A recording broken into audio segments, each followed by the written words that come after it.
بیا هم ښه راغلاست. نننۍ ویډیو بیا هم جالبه ده. د نورو ویډیوګانو په تعقیب کې دا ویډیو کوو. په مخکینیو ویډیوګانو کې ما تاسو ته تقریبا تر 25 کلنۍ پورې مشورې درکړې وي او په هغه کې ما تاسو ته ویلي وو چې د یو چا عمر که تر 25 کلنۍ پورې وي که نه، نو باید کوم کارونه وکړي. نو نن انشاءالله له 25 کلنۍ نه واخله تر څو کلونو پورې، تر 40 کلونو پورې انشاءالله زه تاسو ته معلومات درکوم. او زه هم خوشبختانه الحمدلله چې 40 کلن یم، نو په دې لړۍ کې به انشاءالله مخکې لاړ شو او زه به تاسو ته معلومات درکړم.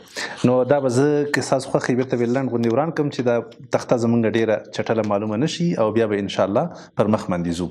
ښه، په دې ویډیو کې اولنۍ خبره چې زه تاسو ته کول غواړم هغه دا ده چې که تاسو اوس هم ستاسو عمر 40 کاله وي خو تاسو اوس هم په وظیفه کې ناست یئ، وظیفه مو نه وي پرېښي، نو له دې نه وروسته وظیفه پرېښودل او خپل کار کول یا مالداره کېدل دا به لږ ډېره مشکله شي. ډېره زیاته ناوخته شوې ده، خو بیا هم وخت له لاسه نه ده تللی. اوس هم که چېرته تاسو جرأت وکئ که نه، اگر چې دا جرأت په تاسو باندې ډېر دروند تمام شي، لکه په ما باندې چې دروند تمام شوی ده. ما ډېر زیات کارونه کړي دي خو متاسفانه تر اوسه پورې داسې یو هم ښه نتیجه نه ده ورکړې. بالاخره اوس په 40 کلنۍ کې مې غټ کار شروع کړی. توکل په الله، الله مهربان ده. که یو ځل زما مکتب کامیاب شو نو انشاءالله زما ټولې ستونزې به حل شي. خو مایوسه نه یم، ناهیلی نه یم. اگر چې فشار را باندې زیات ده نو په 40 کلنۍ کې کاروبار شروع کول دا واقعا چې ډېر یو دروند په موږ او تاسو باندې تمامېدلی شي. خو که مخکې نه موږ تاسو له کاروبارونو سره ځان عادت کړی که نو بیا ساده او بیخي عادي خبره ده. نو که تاسو نه هستئ اوسه پورې د بل چا په وظیفه کې، د بل چا په دفتر کې یا دولتي کارمند یئ که نه، یا د بل چا لپاره کار کوئ، نو مطلب دا شی تاسو جوړ شوي د دې وظیفې لپاره یئ که نه. کیدای شي تاسو به د دې وظیفې لپاره د دې لپاره چې تاسو بس قرار کښېنئ او ځان باندې ځان په خطر کې وانه چوئ، کیدای شي تاسو به د دې لپاره برابر شوي یئ که نه، فطرتاً به تاسو ځان د دې لپاره برابر کړی وي. ډېر خلک دي چې هغوی دا ځانونه داسې برابر کړي دي چې دوی باید په ژوند کې نه وډار شي، نه تاوان وکړي، له تاوان نه ویرېږي که نه.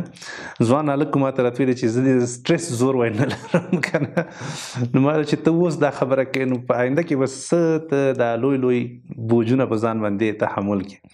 خو خیر بیا هم وخت شته ده. اگر چې دا تصمیم لږ سخت نیول دي په دې وخت کې، خو تاسو بیا هم که غواړئ چې په آینده کې انشاءالله روښانه آینده ولرئ، کولی شئ انشاءالله چې د وظیفې تر څنګه یو کاروبار شروع کړئ. دا بالکل صحیح مشوره نه ده چې تاسو ورته وایم وظیفه پرېږدئ یو دم او لاړ شئ کاروبار ته، ځکه داسې نه شي چې هم وظیفه له لاسه لاړه شي او هلته کاروبار هم ونه شي، نو بیا به الله مکړه ذهني روحاني تکلیف به درته پیدا شي. نو ښه دا ده که د وظیفې تر څنګ یو څه نور څه کارونه کولی شئ، ډېره به ښه که نه په خپله وظیفه کې خو حد اقل پاتې شئ. خو دغه ویډیوګانې او دا فکر کوشش وکړئ چې آینده نسل ته انشاءالله انتقال کړئ، خپل اولاد ته انتقال کړئ. که ستا ستونزې نن نه دي حل شوي خو دا د هغه تصمیمونو نتیجه ده چې کوم تا په پخوا عمر کې نیولي دي که نه. نو موږ تاسو به داسې نه کوو چې موږ په خپله هم ناکامه یو او خپل بچي هم د ناکامي په طرف باندې راولو، کرایه ځان سره په پردي دفتر کې کښېنو او هغوی هم همدې فکر سره، همدې بې جرأتي سره او د بل چا لپاره د کار کولو لپاره بس په دې فکر کې عادت کو. بیا به الله دې نه کړي په آینده کې به بیا ډېر زیات هغوی هم د جنجالونو سره زموږ او ستاسو په څېر باندې لاس وګرېواني. دویم مهم کار چې په دې عمر کې دا اکثره موږ تاسو په دې عمرونو کې زموږ او ستاسو عقل او دماغ دا رشد ته رسېږي، صحیح ده. موږ تاسو له عقل نه ډېر زیات کار اخلو او مختلف قسمه فکرونه، سوچونه زموږ او ستاسو ذهن ته راځي. په همدې کبله د ډېرو خلکو هغه صحت خراب شي. نو منټل هیلث چې په انګلیسي کې ورته وایي ډېر مهم ده، یعنی عقلي او عصبي صحت چې زموږ او ستاسو دا باید سالم پاتې شي. ځکه که موږ تاسو دا له لاسه ورکړو چې فکر وکړئ لکه هر څه مو چې له لاسه ورکړي که نه، زما ته دا معلومات کېږي، تاسو ته معلومات نه کېږي. نن سبا متاسفانه زښته ډېر خلک په همدغه مرض باندې مبتلا دي او د همدې په خاطر باندې ټول ژوند ورنه پاتې ده. وسوسې کوي، ناقي سوچونه کوي، فکرونه کوي، غمونه کوي، خفګانونه کوي، ژوند نه ناراضه ده، د تل لپاره له نورو خلکو څخه ګیلې کوي، کله له پلار نه، کله له حکومت نه، کله له ملګرو همسایګانو نه، کله له حالاتو نه. نو دا یو قسم ته عصبي تکلیف ده. تاسو کوشش وکړئ چې له دې نه ځانونه لرې وساتئ. ډیر کوشش وکړئ چې ورزش وکړئ، اوبه زیاتې وڅښئ او انشاءالله ښه ملګري پیدا کړئ په ژوند کې، له هغوی سره خوشحاله وخت هغه تیر کړي. ځکه هغه خبره اینډ اف د ډے زموږ د ټولو مشورو د دې ټولو خبرو مطلب څه شی ده؟ مطلب دا ده چې موږ تاسو خوشحاله ژوند ولرو، هم په دې دنیا کې هم په آخرت کې انشاءالله. خو که چېرته زه تاسو ته ووایم که نه چې تاسو اوسه پورې په وظیفه کې نو غرق یې او برباد یې او تباه یې او لاړه ژوند، دا صحیح خبرې نه دي چې زه تاسو ته وکړم، دا غلطې خبرې. ستاسو دا اوسنی فعلي ژوند خو باید خراب نشي که نه، که چېرته پرمختګ نه ده کړی که نه، حد اقل د نور خو باید د نزول په طرف باندې لاړ نشئ که نه. که تاسو فی الحال په وظیفه کې او نشئ کولی چې وظیفه پرېږدئ، خپل کاروبار هم نشئ کولی او پیسې هم در سره نه وي که نه، نو حد اقل داسې خو مه کوئ چې اوس ذهن کې باندې فشار راولئ چې هله باید زه منډه کړم او هله زه ولې داسې یم او هله زه ولې دلته ناست یم او هله زه ولې خفه یم او ولې، دا سوچونه خو باید تاسو ته پیدا نه شي. که پیسې در سره یې ښه دا ده چې بس یو وړوکی غوندې د وظیفې تر څنګ کاروبار شروع کړي، پس له وخته لاړ شي ورباندې ودرېږي او یا د دا ورځې لږ راکمې کړي، د وظیفې ورځې دې لږ راکمې کړه. لکه ما چې راکمې کړي دي، زه په هفته کې 2 ورځې وظیفه کوم او بیا نور فارغ یم. نو تاسو هم انشاءالله خبرې وکړئ، په خپل ځان کې استعداد او کمال پیدا کړئ، نو پس له وخته یا د خپل نور کاروبارونه وکړئ او که پس له وخته نه په هفته کې 2-3 ورځې له وظیفې نه وباسئ، هېڅ هم نه کېږي انشاءالله. ویرېږئ مه او نور کار شروع کړئ. که هېڅ نه سئ کولی، حد حقیقت دا خوشحاله ژوند خو مه خرابوئ. آرامه چې مطمئن یې نو ځان ته خو تشویشونه هم پیدا کوئ، بس آرامه اوسېږئ، خوشحاله اوسېږئ. اصلي هدف د دې ټولو خبرو دا ده چې موږ تاسو خوشحاله آرامه ژوند ولرو. او که یو نفر بیخي وظیفې هم نه دي کړي او شپه ورځ کاروبارونه یې او تاجر ده او پیسې دي او اړیکې دي او خدای خفه ده او خوشحاله نه ده، غمجن ده، نو د دې پیسو د دې کشوپش څه فایده؟ هغه اصلي هدف ته بیچاره ونه رسېده. نو مهمه دا ده چې موږ تاسو منټل هیلث چې ورته وایي صحت که نه، صحت په 2 ډوله ده. زه ډېر تفصیل نه ورکوم، یو جسماني صحت ده او یو رواني صحت ده. د دې دواړو ساتل ډېر ضروري دي. صرف دا نه ده چې موږ تاسو صحي جسمي لحاظ روغ واوسئ که نه، او نور دماغو کې هم ګډوډ فکرونه ګرځي، خفه یو، ناراضه یو. بعضې ځوانان وایي که نه وایي هسې مې په ذهن باندې بوج ده، دا صحیح حالت نه ده.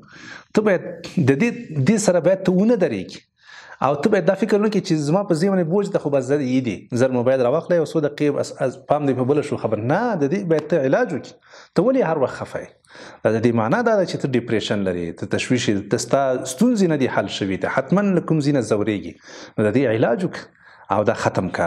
ځکه چې یو ځل الله دې نه کړي رواني لحاظه ګډ وډ شوې که نه، ډاکټر ته هم لاړې نه، صحیح علاجونه دې مو نه کړل، بیا نو هر څه در نه پاتې دي، هغه کورنۍ هم در نه پاتې ده، په کورنۍ باندې به بیا بوج وي د هغوی په اوږو باندې. په دې عمر کې ښه دا ده چې موږ تاسو یو آنلاین کاروبار ولرو، یو آفلاین کاروبار ولرو. دا ډېره مهمه ده. که تاسو لاړ شئ لږ وګورئ که نه، په دنیا کې چې څه کاروباریان دي که نه، ټولو آنلاین کاروبارونو ته مخه کړې ده. تاسو خو حد اقل دومره کولی شئ چې یو فیسبوک صفحه جوړه کړئ، یو یوټیوب چینل جوړ کړئ، کره فعالیتونه شروع کړئ. الله مهربان ده چې کره به دا پراخېږي، د وخت په تېرېدو سره ورخطا کېږئ ورته مه. زموږ صفحې او چینلونه تقریبا 5 کاله وخت واخیسته که نه، ځکه چې موږ یو څه اشتباهات کړي وو، د هغه وجې نه دا لږ محدود شوي وو. نو د هغه په اړه خو ما تاسو ته مکمل کورس ثبت کړی ده چې څنګه یو نفر آنلاین دنیا ته راوتلی شي. 19 ویډیوګانې تر دې دمه خپرې شوي دي او نورې هم را روانې دي، انشاءالله هغه وګورئ. نو آنلاین یو کاروبار او یو آفلاین کاروبار دا مهم ده. که چېرته موږ تاسو فقط آنلاین ته کینو که نه، دا هم که خبره نه ده، یا فقط آفلاین ته کینو، دا هم موږ تاسو ته ښه رشد نشي راکولی، ځکه د افغانستان حالاتو نه تاسو بهتره پوهیږئ که نه. نو په کار دا ده چې یو آنلاین درآمد ولرو، د چا خبره یو آفلاین، نو دا ډېر ښه راځي. سمه ده انشاءالله په همدې باندې کار وکړئ. که وړکی ولې نه وي، دغه آنلاین له برکته ستاسو دغه آفلاین کاروبار هم نور رشد کوي او ښه کېږي او پرمختګ باندې ځي. نو انشاءالله د تل لپاره فکر وکړئ چې فقط په یو اړخ باندې لاړ نه شئ، یا فقط آنلاین ته کښېنئ یا فقط آفلاین ته کښېنئ، یو خیر و خیرت نه. د عمر اوس تاسو دا تقاضا کوي چې کره باید رشد وکړئ او هم آنلاین فعالیت ولرئ او هم آفلاین فعالیت ولرئ. تاسو عجیبه نتیجه به ووینئ انشاءالله چې کله تاسو آنلاین دنیا ته راوځئ که نه. ټول هغه پروګرامونه، هغه شیونه چې ډیر زیات خرڅیږي او ارزښت ډیر میلموال لري، هغه اکثره د دې وجې نه چې دوی آنلاین راوستلي دي که نه، د آنلاین په بڼه باندې خرڅوي. دغه بهترین عمر ده، ځواني حالت ته. نو تاسو کوشش وکړئ چې حج ته د خیر لاړ شئ.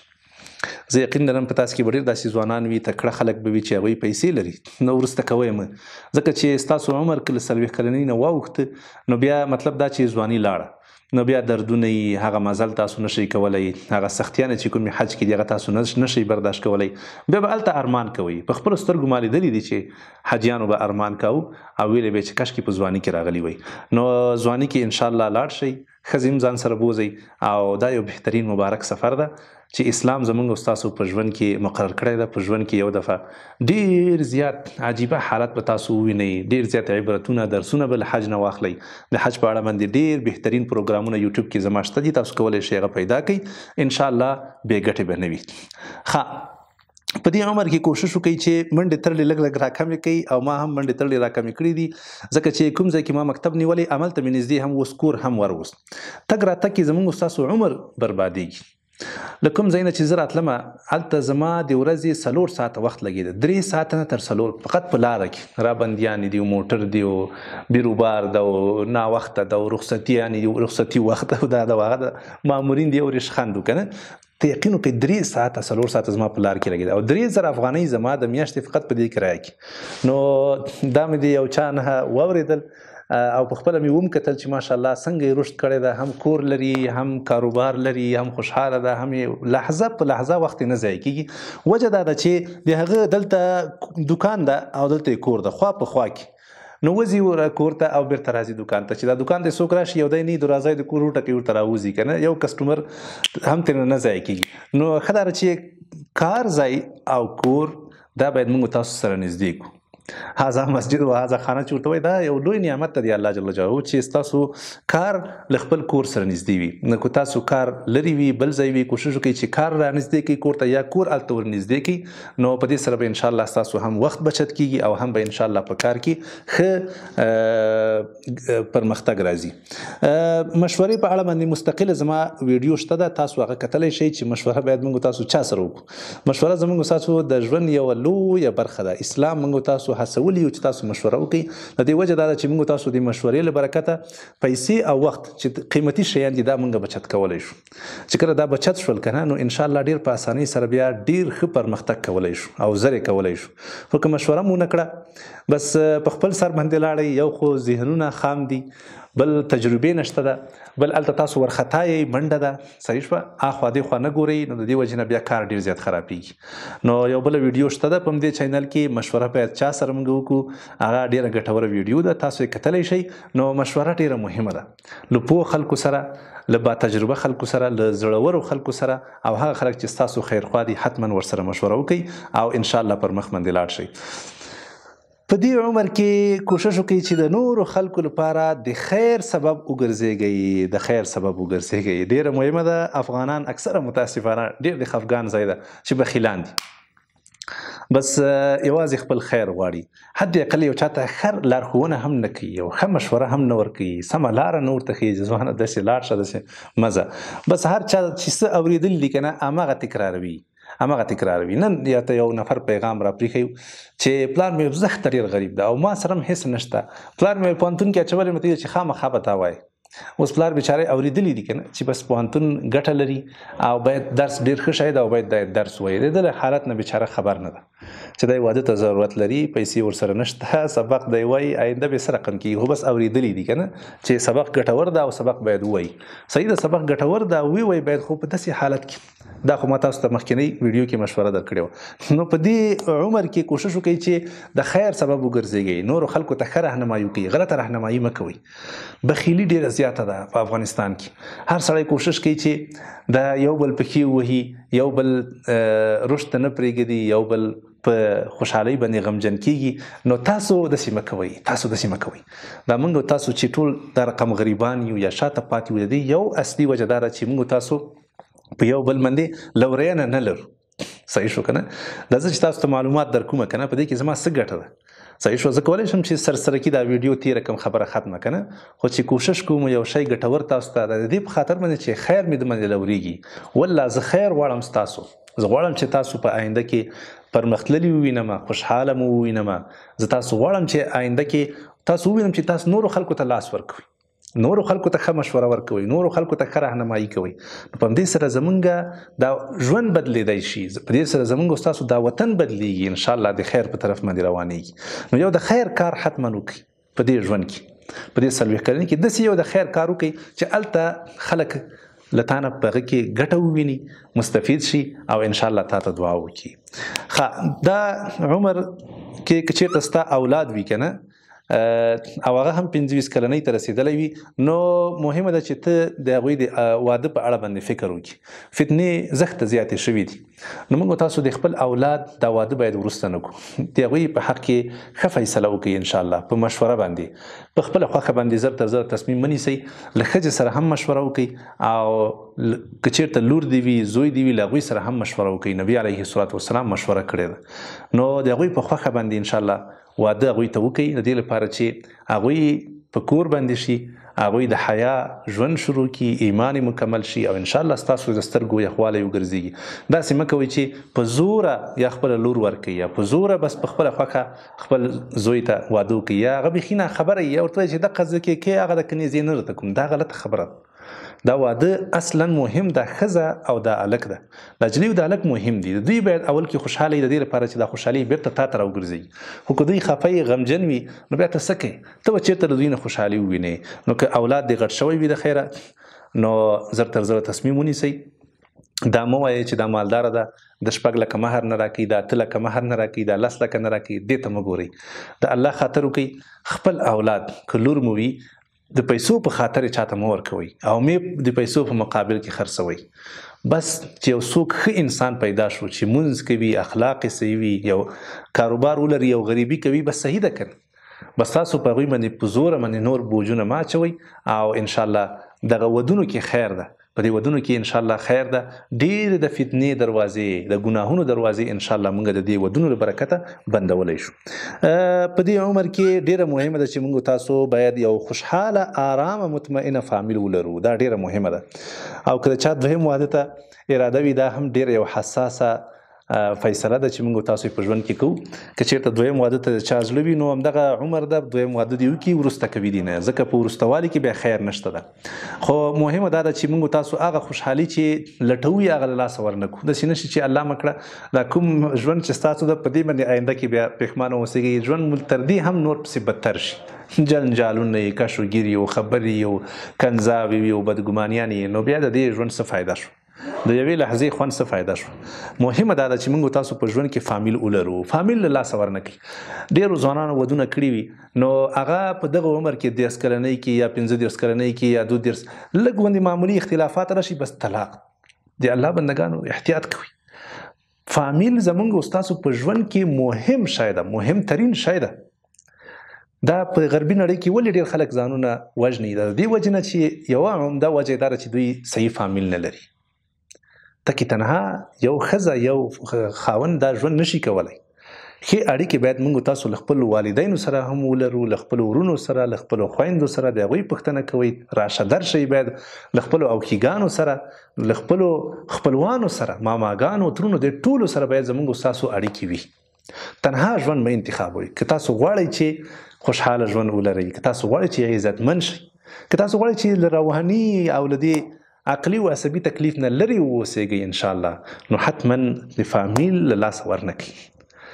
فکر وکړئ چې انشاءالله تاسو څنګه ډېر خلک ځان ته رانږدې کولی شئ، له ډېرو خلکو سره ښې اړیکې پیدا کولی شئ. 10 نمبر خبره، ډېر داسې خلک دي چې هغوی پیسې پیدا کړي که نه، وظیفه وکړي بس ډایرکټ هغه پیسې راواخلي بل چا ته ورکړي. دا زما په نظر باندې غلط تصمیم ده چې تاسو یې نیسئ. په پردي لاس باندې مهر مه وژنه. لنډه خبره، پخواني څومره بهترین متلونه دي. دا خلک دلته تا ته په مارکیټ کې ناست دي چې ستا له جیب نه پیسې راوباسي او خبره ختمه. ته به بیا ټول عمر ناست یې وظیفې ته، بیا به ټول عمر پیسې دي چې ګټلې دي 1 لک 2 لکه 3 لکه چې دا دې بل چاته ورکړې د کاروبار لپاره، نو بس ته یقین وکړه چې ټول عمر به ته بیا په دې وظیفه کې ناست یې او 1 بجې 2 نه شي دغه لږ پیسې دي چې پیدا کړي دا به هم له لاسه لاړې شي. په دې باندې وړوکی غوندې ځمکه واخله ثابت یا یو دوکان جوړ کړه بس دا درته بهتره دي. حد اقل زړه خو به دې نه ځورېږي که نه، ځان لپاره خو به اضافي او تشویش نه جوړی که نه، ځان لپاره یو سردردی مه پیدا کوئ. دومره مثالونه زه تاسو درکړم چې تاسو به حیران شئ چې څومره خلک په وظیفو کې دي، هغوی دا فکر کړی ده چې بس پیسې خو لږه څه ناسمې جمع کړې، راځه خو ته وظیفه کوه هلته پیسې ورکړه بس هغه به درته کاروبار کوي او پیسې به نه نه نه نه. زه د شراکت او د مضاربت خلاف نه یم، دا په اسلام کې جایز دي چې تاسو بل چا سره کار وکړئ، خو لطفا نن سبا خلک فقط تا نه پیسې راخلي، نه کار کوي، نه زحمت وباسي او تاواني کوي دي. دغه شته پیسې دې هم له لاسه وباسي.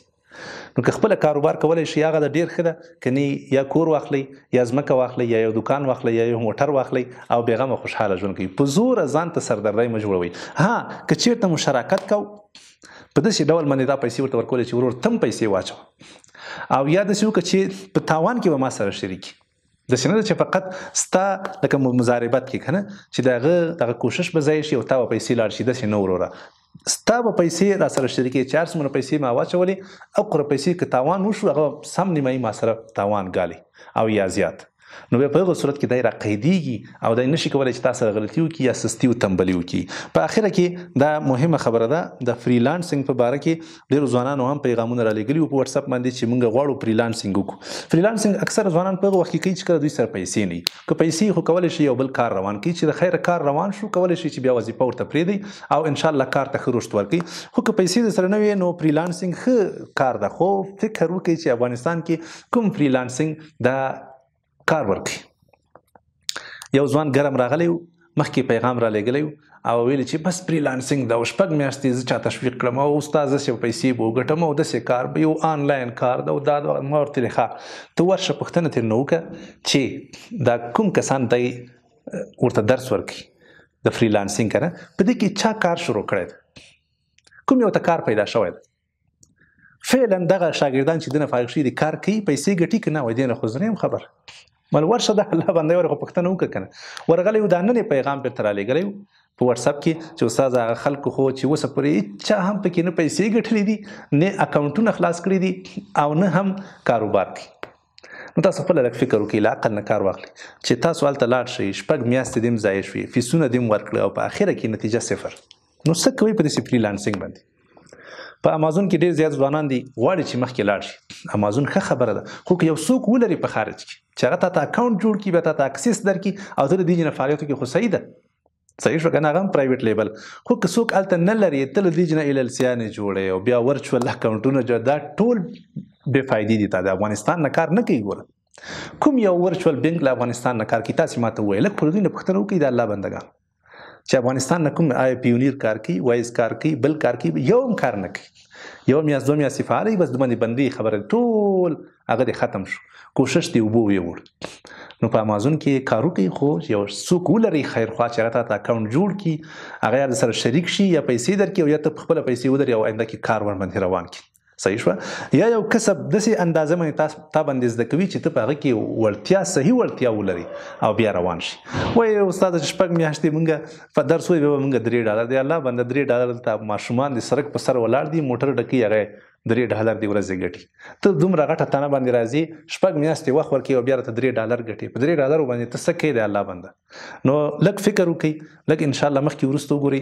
مونږ ستاسو د ګټې داسې نه وي چې ستاسو د ګټې په خلاف وي، الله دې نه کړي. موږ ستاسو خیرخواهي غواړو، خو چې څوک تاسو ته درس درکوي لږ ځان مطمئن کوئ، بیا ورسره مخکې لاړ شئ. صحیح شوه؟ الله دې وکړي چې تاسو انشاءالله په دې خبرو باندې څه ناسبه پوه شوي یئ او تاسو ته به ګټورې تمامې شوي وي. تر بیا مو په الله جل جلاله باندې سپارم. خوشحاله او ارامه ژوند ولرئ.